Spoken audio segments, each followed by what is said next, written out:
Hər kəsə salam, hər vaxtınız xeyirli, gününüz uğurlu olsun. Səhərimi bu gözəl mənzərə ilə açdım. Bugün işim dünənki günlərə nisbətən daha çox olacaq. Usta gələcək, bu günlərimi evimizdə kiçik təmir işləri gedir. Elə isə günümüzə başlayaq.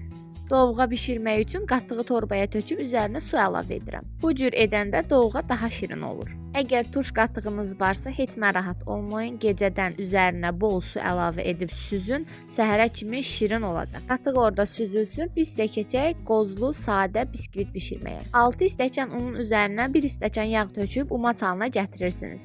Az qismini üzəri üçün ayırıram. Üzərinə 2 stəkan peso, əlavə olaraq mən ədava qatmışam. Siz istəsəniz vanil də qata bilərsiniz. 2 stəkan yarım qatıq gedir. Onun 2 stəkanını töküb, yarım stəkanını isə üzərinə soda əlavə edib, biraz da sirkə əlavə edib qarışdırıram. Siz istəsəniz qabartma tozu da tökə bilərsiniz. Mən içərisinə qoz da əlavə edirəm. Listə töküb bişməyə göndərirəm. 5 dəqiqə özünü tutduqdan sonra üzəri üçün ayırdığımız umacı üstünə əlavə edib sobaya göndəririk. Usta gələnə kimi biskvitim də bişdi. Ustalara çay verib işimə davam edirəm. Əti doğrayıb yuyub çəkiləsi əti çəkirəm. Kotletlik, bozbaşlıq və küftəlik əti ayırıram. Salafan torbalara qoyub buzluğa göndərirəm. Küftələrin düyüsünü, soğanını vurub bu formada buzluğa düzürəm. Donduqdan sonra salafan cığaralara tökürəm. Almalardan bu cür xarab olmaq istədiklərini gördüm. Əlavə də evdə saçaqlanmış yer kökülər vardı. Gec yeyildiyi üçün bu cür saçaqlanmışdı.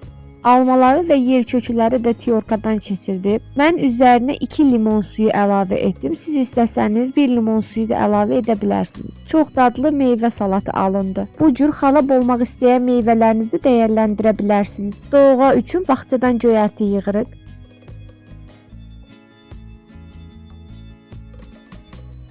Süzülmüş qatığın üzərinə düyü, un, yumurta qatıb topak olmayacaq hala gələnə kimi qarışdırırıq. Sonra suyunu əlavə edib ocağa qoyuruq. Göyərtini töküb bişiririk. Budur, artıq günorta yeməyimiz hazırdır. Çox gözəl alındı dovğamız da, bizə nuş olsun. Təndir çörəyi bişirmək üçün təndiri hazırlayırıq. Təndir çörəyinin bişirilmə qaydasını videolarda paylaşmışam. İstəsəniz oradan baxa bilərsiniz. Çörəklərimiz artıq hazırdır. Kanalım çox yenidir. Bu yolda mənə dəstəyiniz lazımdır. Mənə dəstək olmaq üçün abunə olmağı, bəyənməyi, fikrinizi mənimlə bölüşməyi unutmayın. Gələn görüşlərədək.